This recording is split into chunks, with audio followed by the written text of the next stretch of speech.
Good afternoon, everybody. My name is Donna Fiesel, and I'm your host of Donna's Edge television talk show, Where Truth Matters. Thank you so much for watching every day, Monday through Friday, beginning at 1 p.m. as we get to ride home with each other. And I always appreciate all the time we get to spend with each other. You can find us syndicated on Abundant Television, found on Roku, Apple TV, and Amazon Fire. And I want to thank Rob Patch for letting me be part of that team. I definitely appreciate it. It's been 4 years now.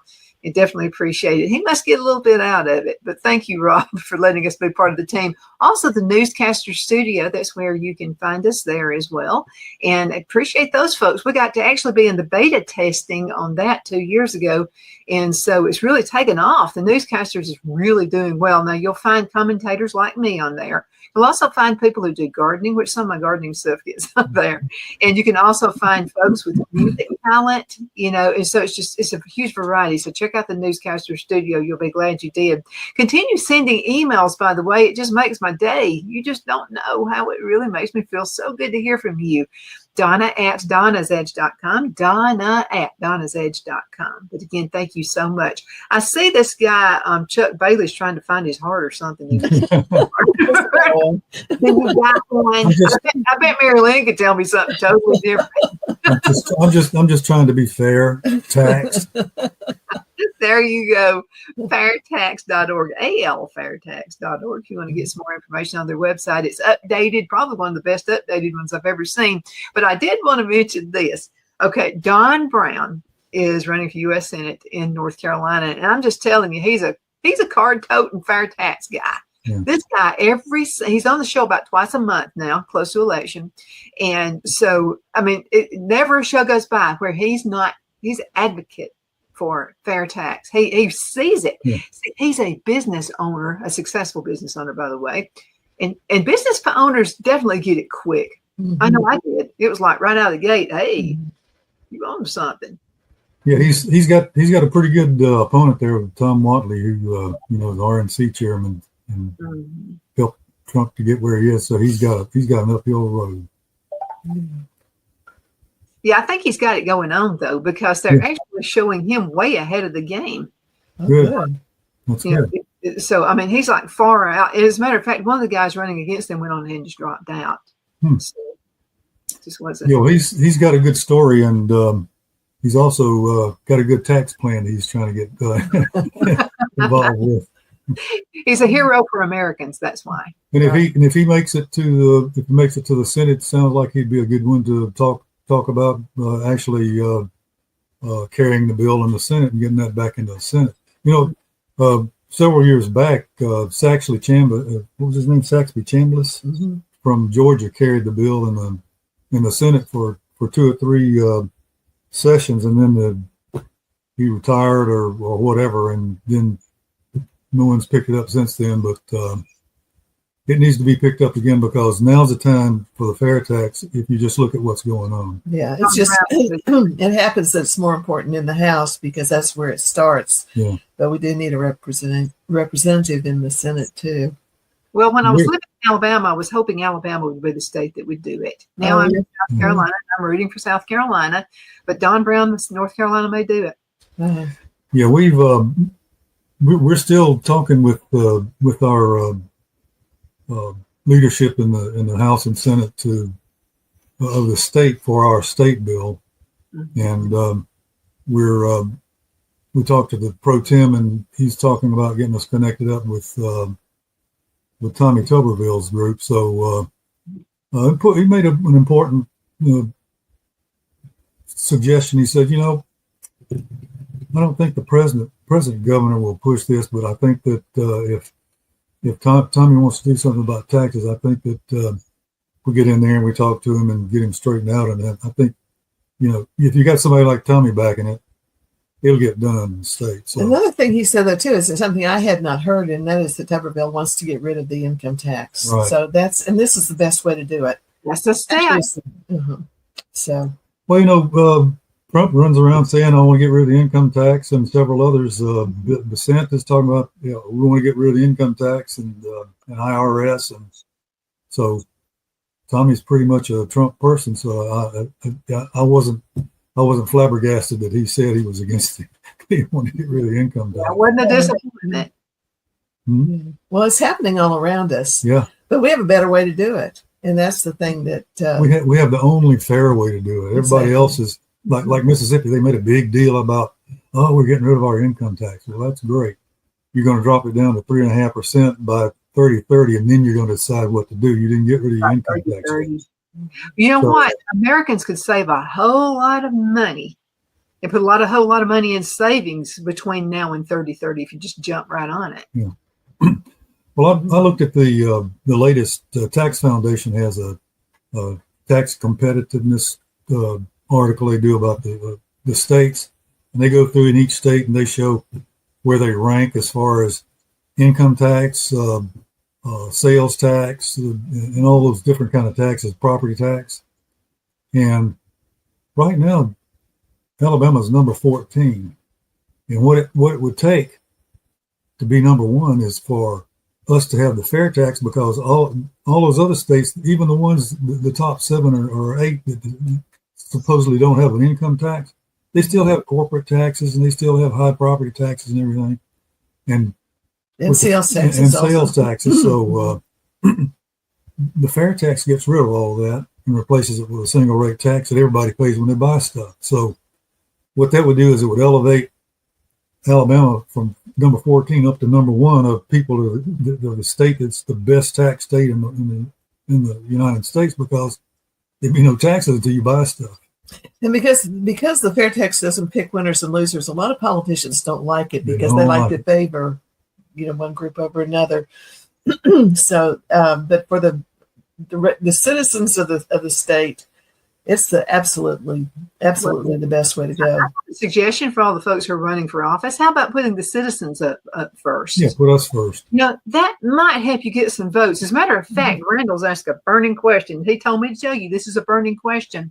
He wanted to know if fair tax could actually be set on a town or city level. A lot of mayoral. Our bill does that. It says here's the state tax, and then all of the different cities and towns and counties will have their tax collection fixed so that they bring in the same amount that they do now, but it'll be a single rate tax at their level. Yeah, and it'll be part of the prebate too. Actually, it lowers the sales tax for the cities in Alabama, which is amazing. The amount of collection for the city and county sales taxes for the state in the last study that we had done was 2.05% for the whole state. And you divide that up by the 500 and some municipalities, that's a really small. Yeah, it is. And tax. Again, in the last study, the state sales tax was going to be 6.25%. 6.5. I'm sorry, 6.5, and then the county and the city. Huntsville was 0.15, and the county was 0.03. Mm-hmm. So and that replaced all of the money that they had collected in revenue the last couple of years. Yeah, and that includes all the sales taxes, all of the income taxes in the state. So for less than 8%, and we could also include property tax in that. For less than 8%, which is that's a huge thing, and that way, right now, you pay income taxes 5% on everything you earn past $3,000, and you pay anywhere from 7 to 11 or 12% sales tax. This would replace all of that. The 6.5 would replace all of that for the state, and the 0.15 would replace all of Huntsville's. So you go out and you buy something 6.5 for the state and then 0.15, so that makes it 6.5 6.5%. And then for another penny, you can pay your property tax too. So for less than 8%, you pay everything. Yeah, and you don't have to keep no keep records. You just pay it when you buy something. Exactly, and plus, again, you get the prebate, which removes the tax for everyone up to the poverty level.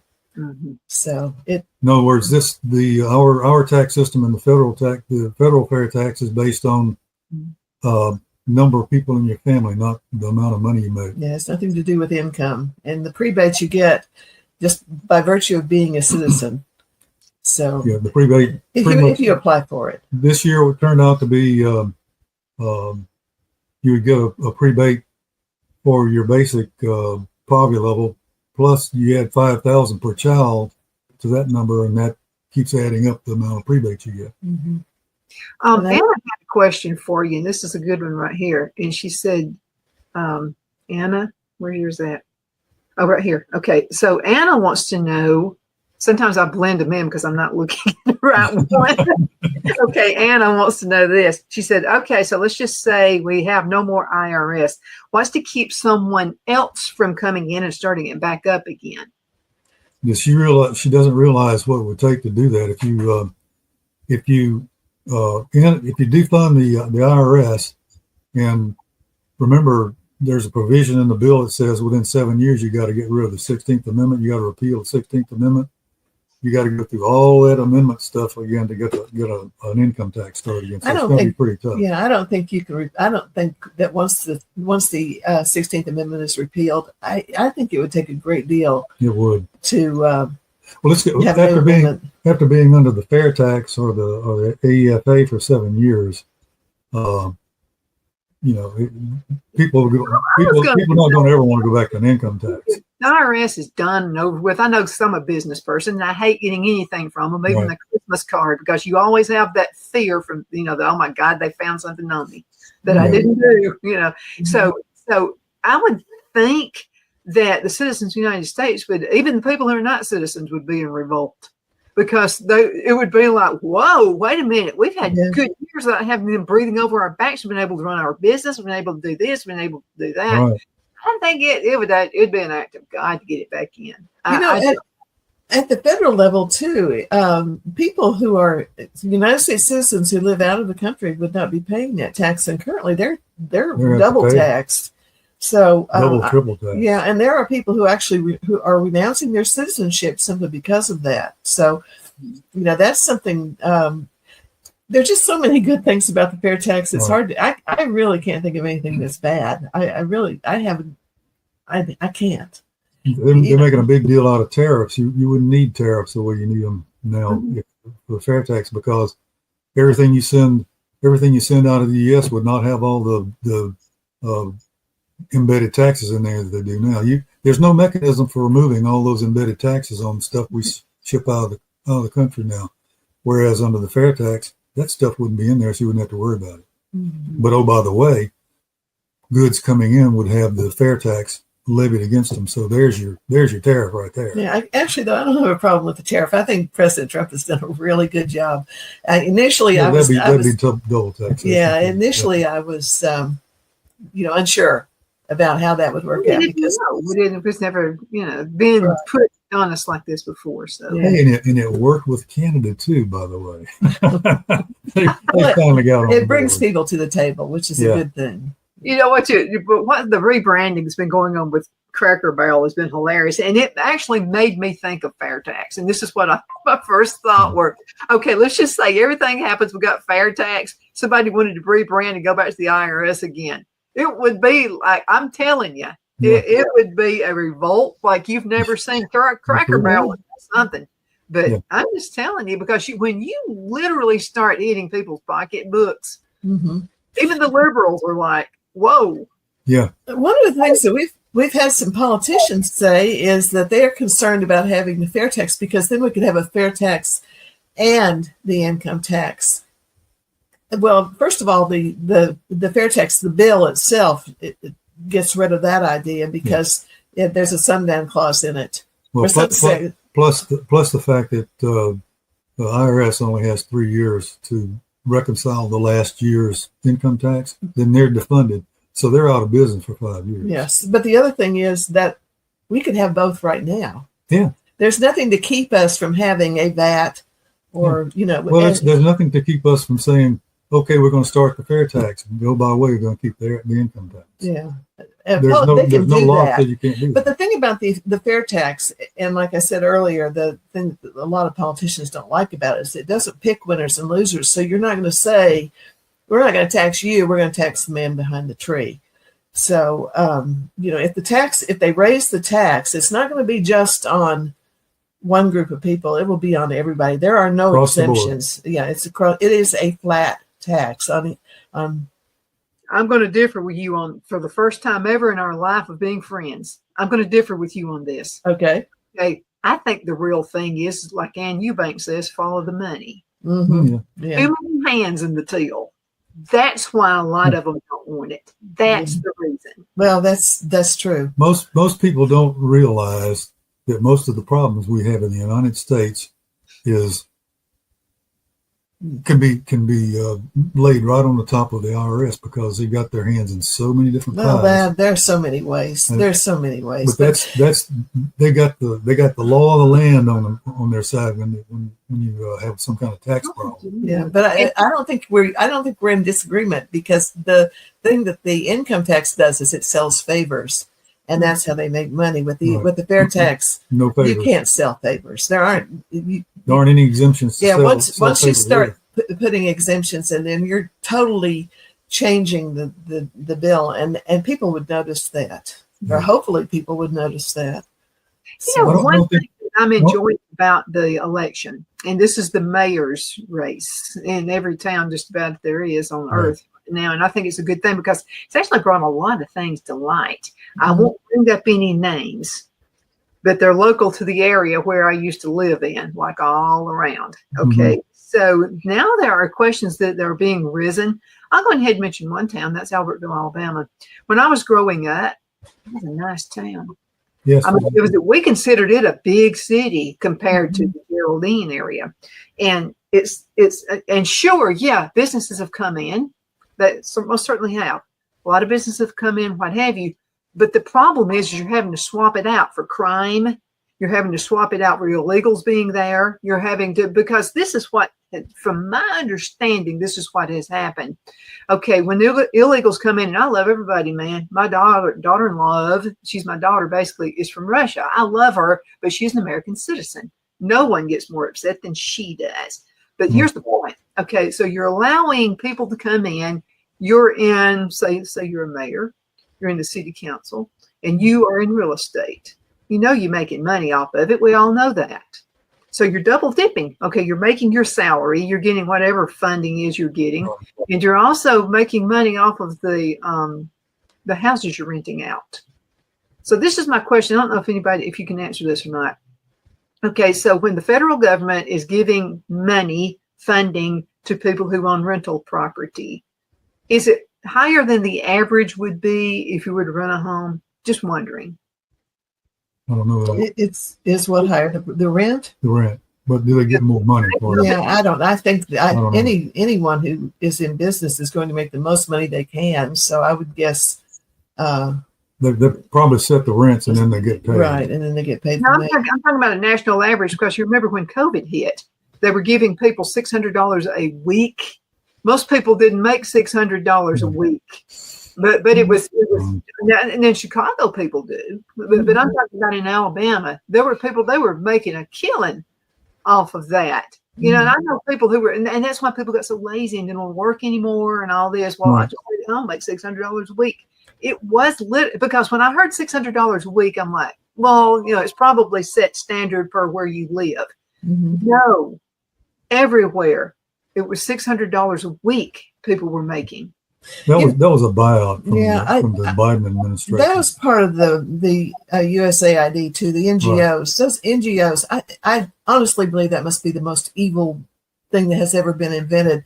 I don't know if you heard or not, but there was a raid done just south of Birmingham, where they found I don't know if it was a cartel or not. I'm sure it sounded like it was, but they had young children chained to beds in this facility, and they were renting those children out by the hour, and you could do anything you wanted to with that child all day.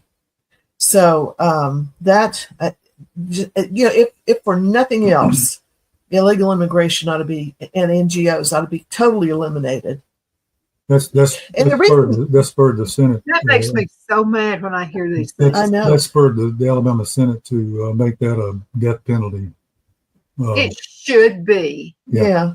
But the one thing about the NGOs is the reason they came about in the first place is the government can give them money to do things that the government isn't allowed to do.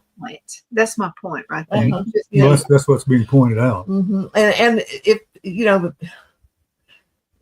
well, there are a lot of people who will defend NGOs, but I can't for any reason. No. Even for the best of them, I can't.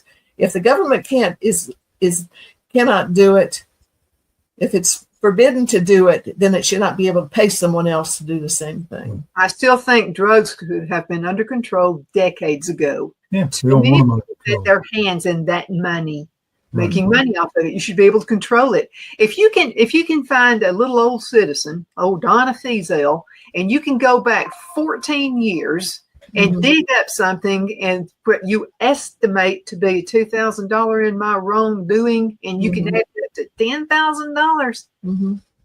Well, then I think you could find a drug dealer. There's no statute of limitations, and you're guilty until proven innocent. So, and my point exactly. Yeah. Yeah, that's why I've been a card toting. Let's do the fair tax thing. Yep. You guys came to Fort Payne, Alabama. Fort Payne. Yeah, I absolutely remember that night, because I was going through that. I was like, "Whoa, we don't know that," and so it was like me proving it to them. And then you try not to be rude to people on the phone who are, the operators, because they didn't do it. And you don't want to tick them off because they can go, "Oh, she's crazy mad. She may come and kill us or something." One of the people just go nuts like that.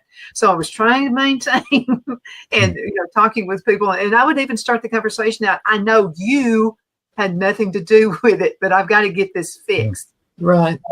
And I could just say not fixing it, and then 10 years it going to $100,000.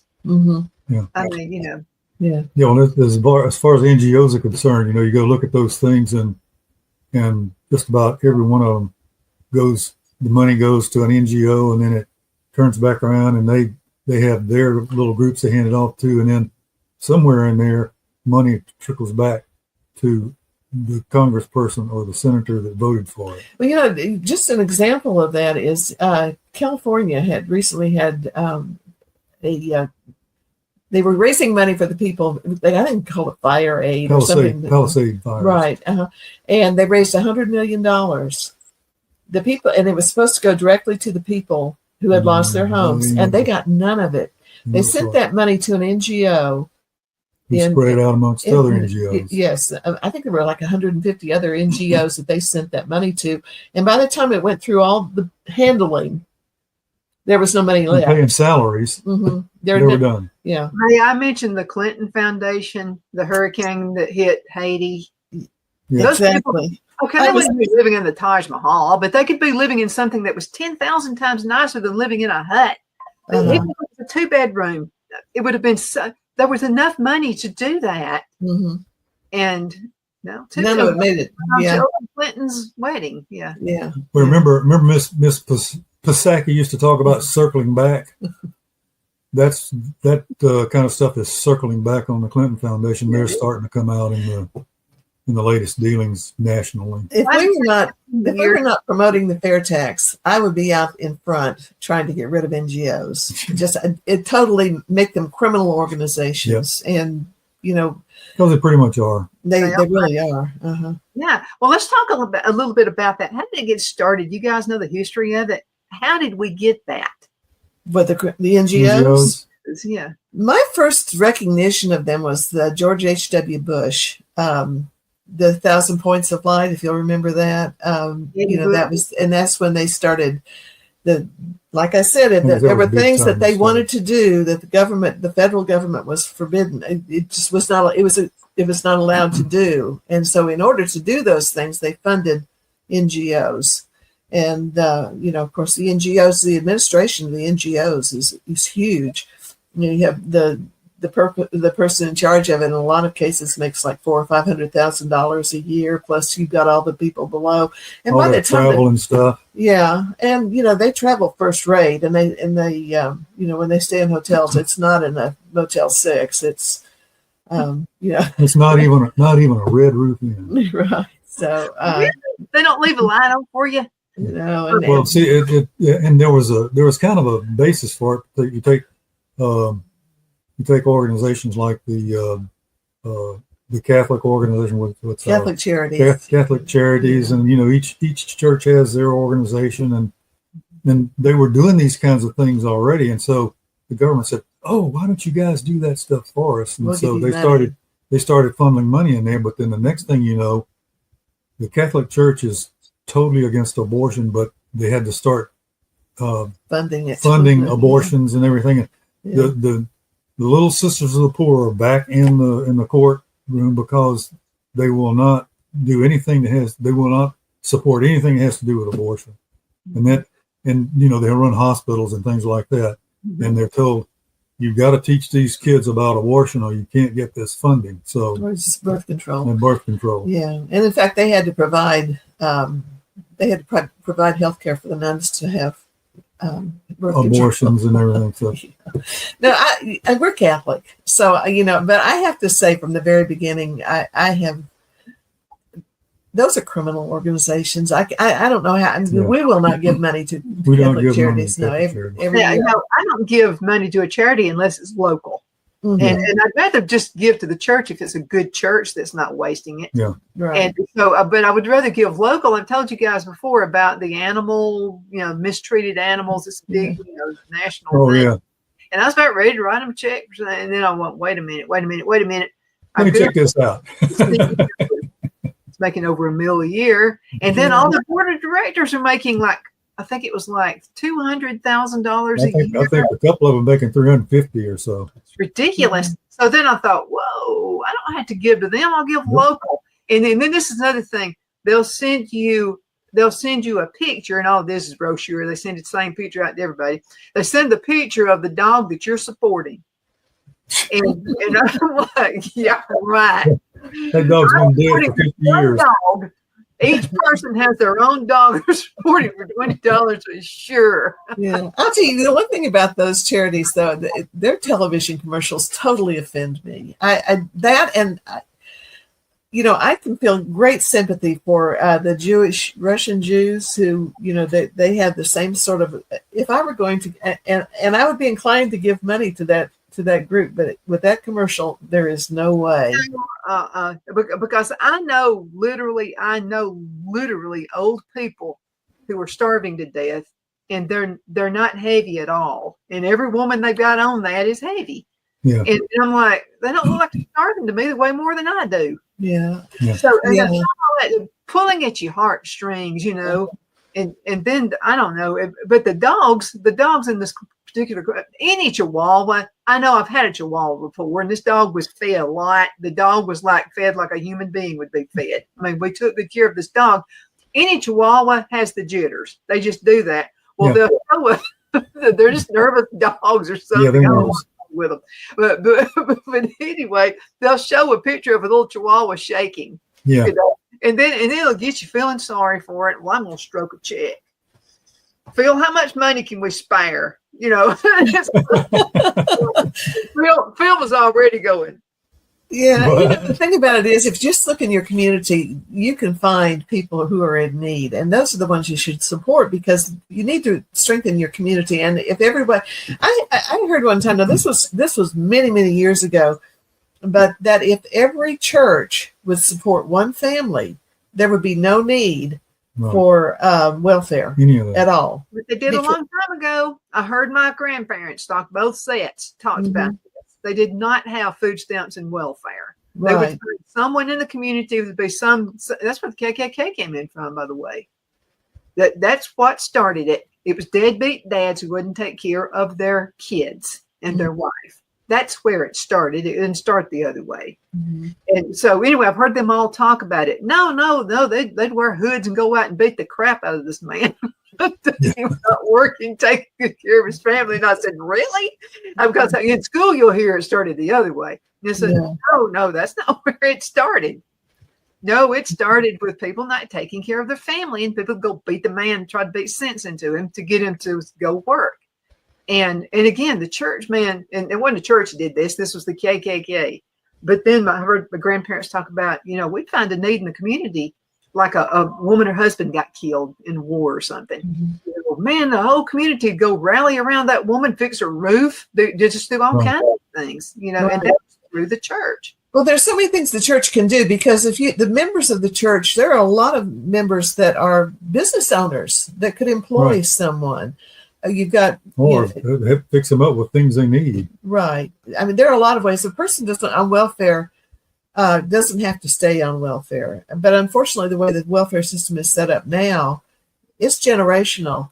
And not only that, it generates more people that need stuff.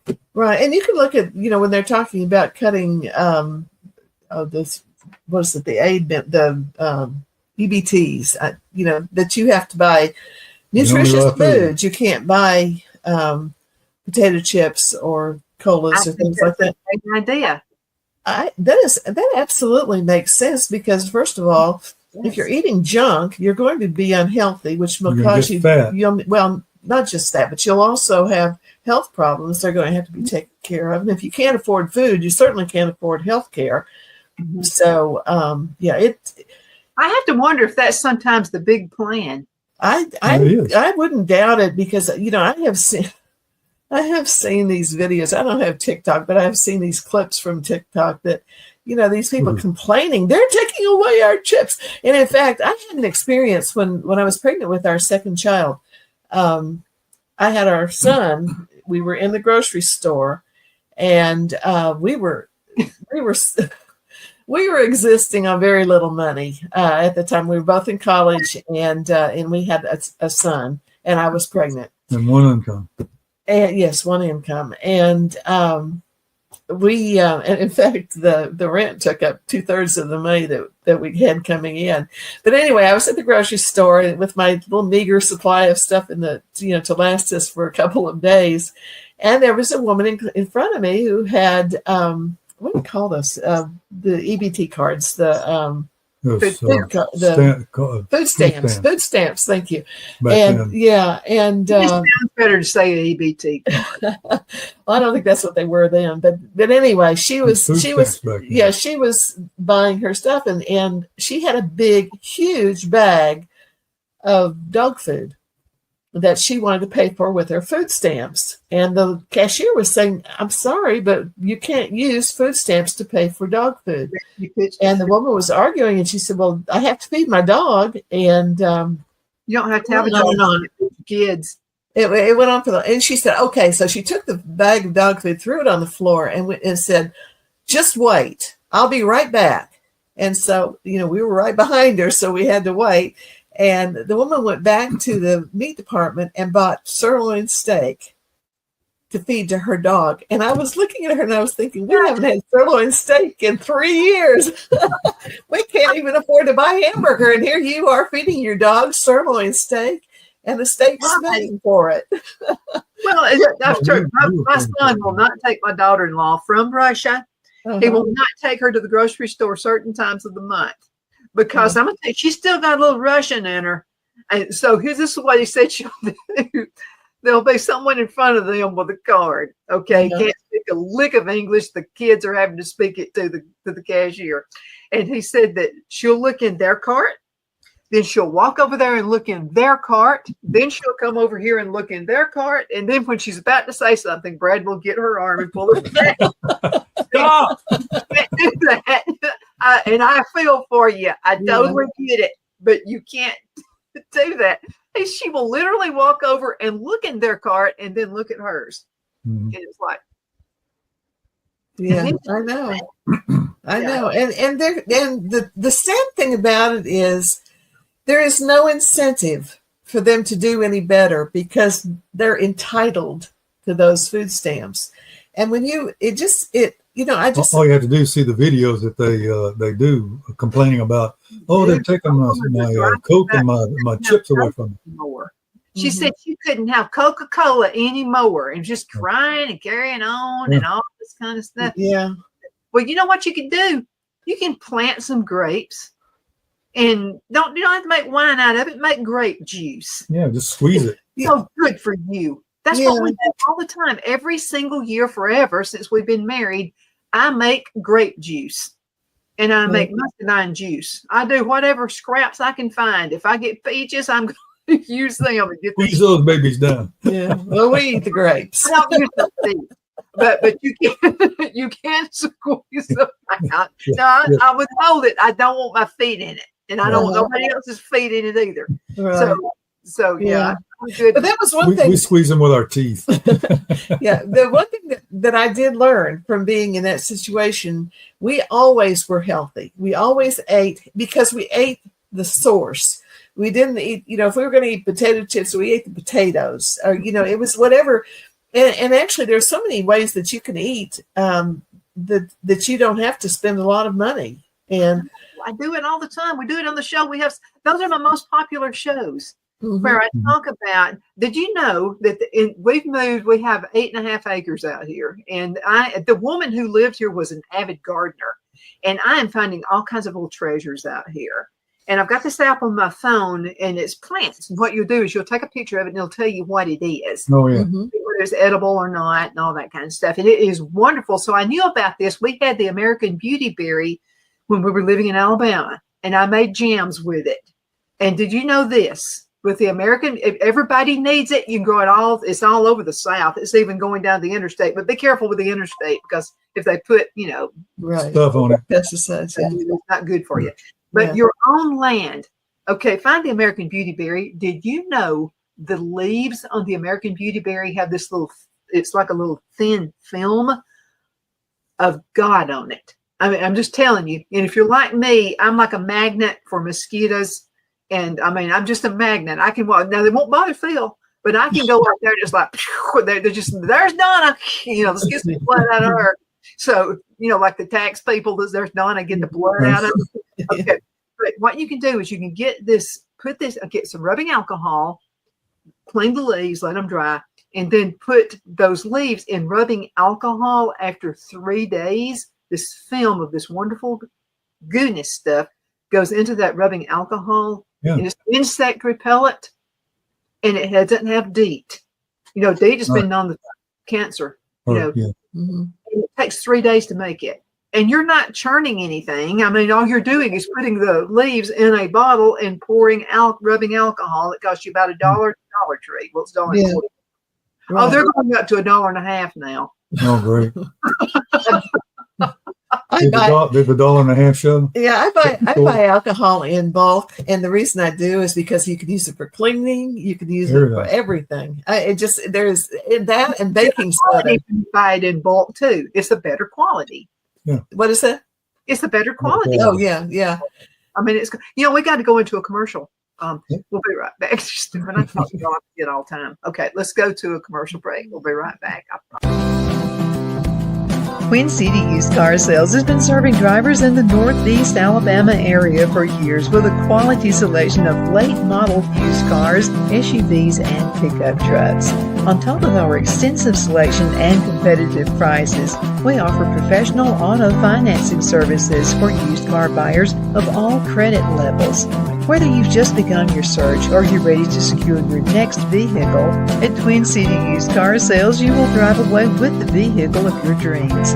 The sales and finance staff at Twin City Used Car Sales looks forward to serving you, and you can apply for financing online before your visit to our used dealership in Gadsden, Alabama.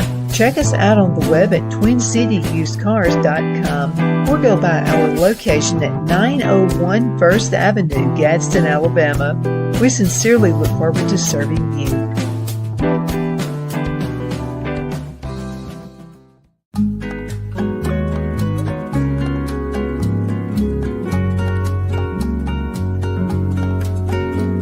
At Lamone's Mexican Restaurant, located in Henniger, Alabama, and voted Best Mexican Restaurant of DeKalb County, Alabama 2020, we're here to serve you with authentic Mexican cuisine. Order easily online by going to lamonsmex.com or call 256-657-3999 to place your order. We're open Sunday through Thursday, 11 a.m. to 9 p.m. and Friday and Saturday, 11 a.m. to 10 p.m. Whether you're celebrating a cozy date night for two or a celebration for a crowd, at Lamone's you'll love our atmosphere and friendly servers. Thank you for dining with Lamone's Mexican Restaurant.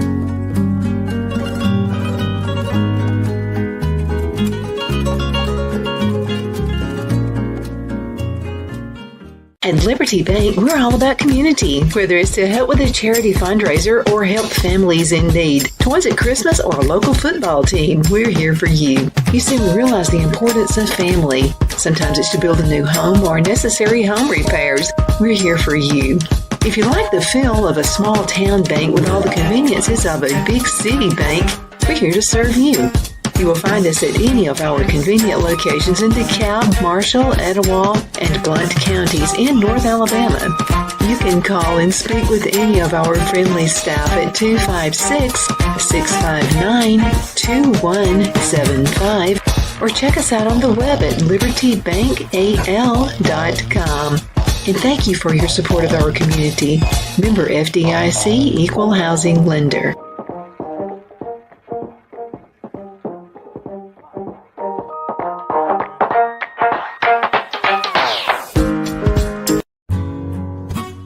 The only place I buy my beef is Lone Tree Ranch in Collinsville, Alabama. Their cattle is born and raised on their ranch, grass and grain fed, and you can feel confident when you serve your family and friends because their beef is all natural and no antibiotics or hormones are added. You can buy whole beef or perhaps go in with family or friends and buy half. Their customer service is number one as they take care of the delivery to their local processor and can deliver to your home for a small added fee. They also offer herd replacement heifers. I always call Lone Tree Ranch in Collinsville, Alabama for my beef specialty recipes and cookouts, and you can too. Food shortages are increasing, so buy local by calling 256-523-6462. That's 256-523-6462.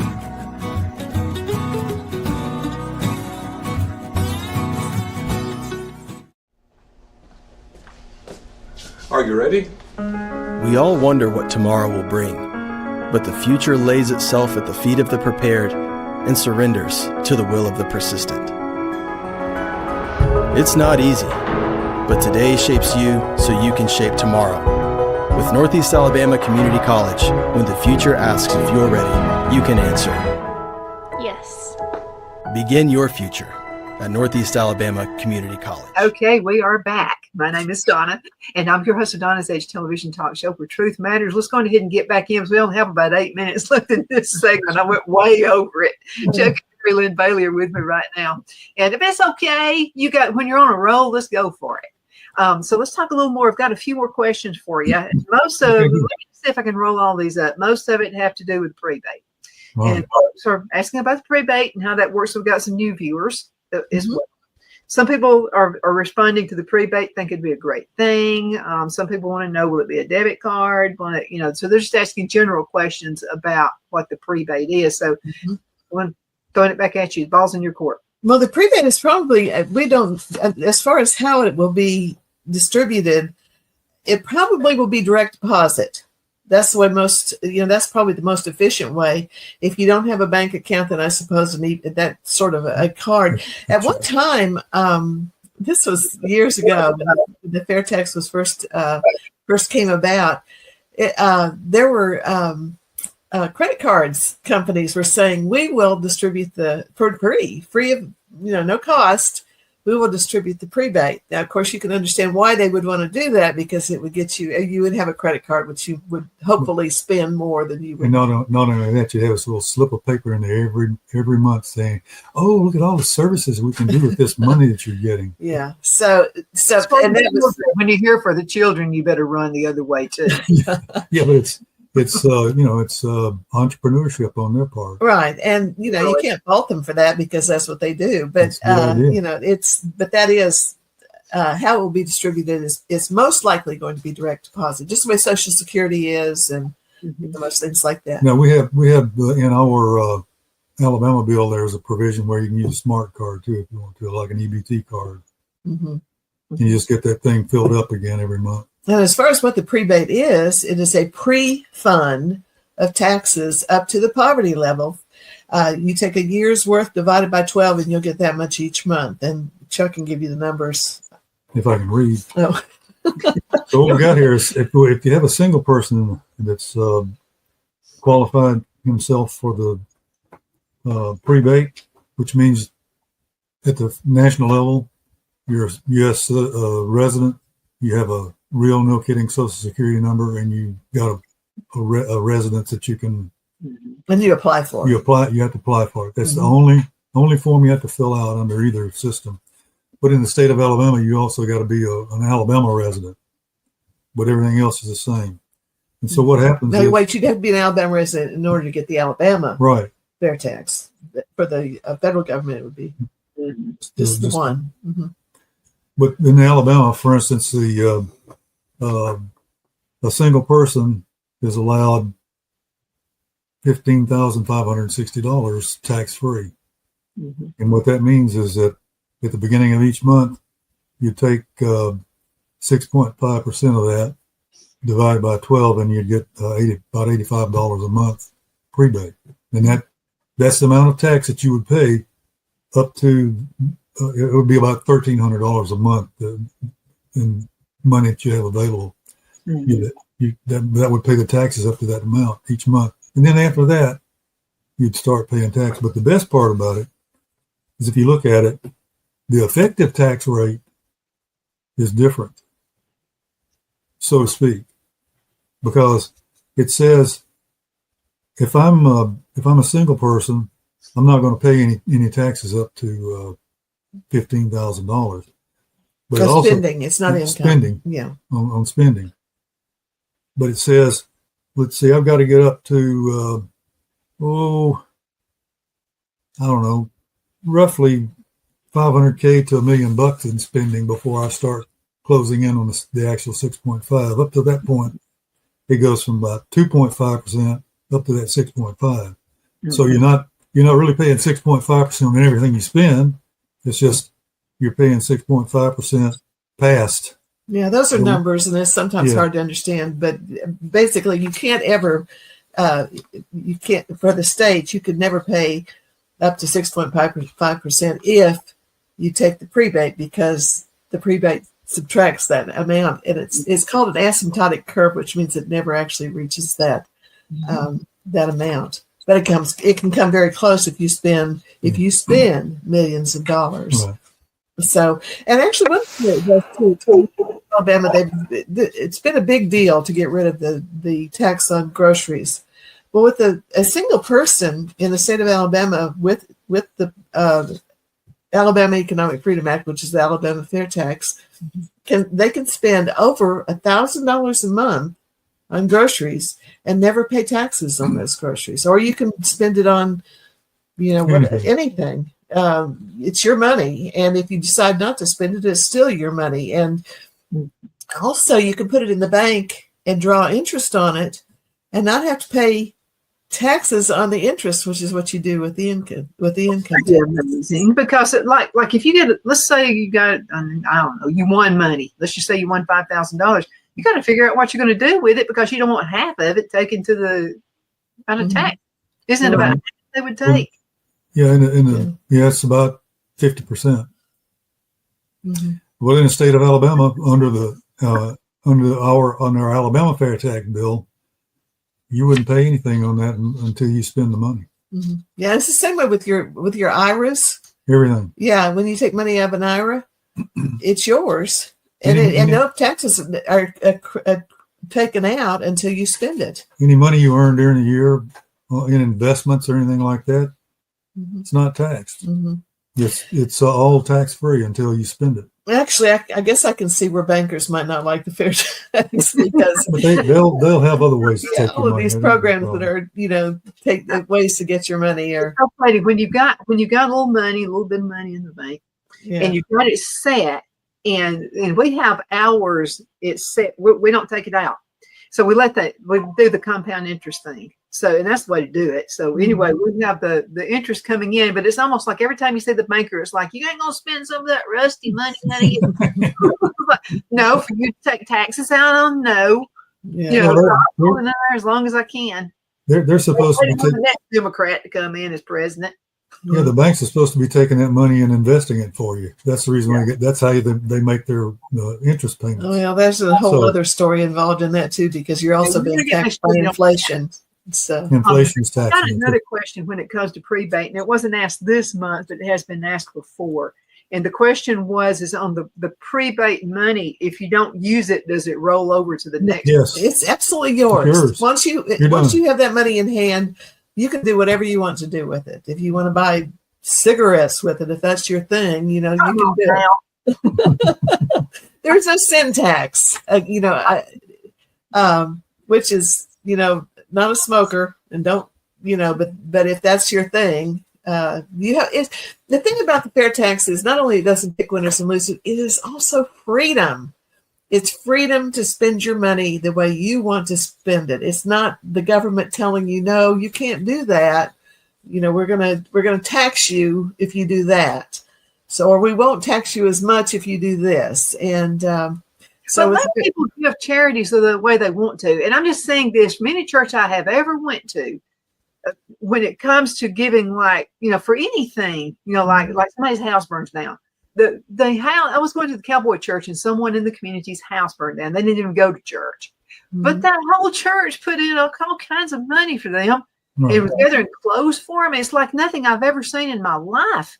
And they were just like, all right. They wear size this. It's like somebody was standing up in front of the church telling what size each kid wore and the parents and all this kind of stuff. And I was like, why can't the government be fair like that? Well, if the government is not in it, it can be. People can be fair. The American people really are generous people. They are. Really are. And in fact, other countries, a bunch of people gave to the Clinton Foundation, thought the money was actually going to go to the people in Haiti. Okay, and that didn't work out. People should be ticked off about that. I didn't give to it because I didn't like the Clintons to begin with. Yeah. And I thought I'll just help somebody local. And so that was my thing. My church may do it, because some churches, if they're a good church, sometimes they'll do it. I know when the hurricane came through North Carolina, man, churches all over the place were giving to the people in Asheville, North Carolina. The thing that I like about the churches or the people, just the people themselves giving, is that they can discriminate. And discrimination is a good thing. It is not a bad thing unless you're discriminating against race. That's even passé now. It's just wrong and dumb.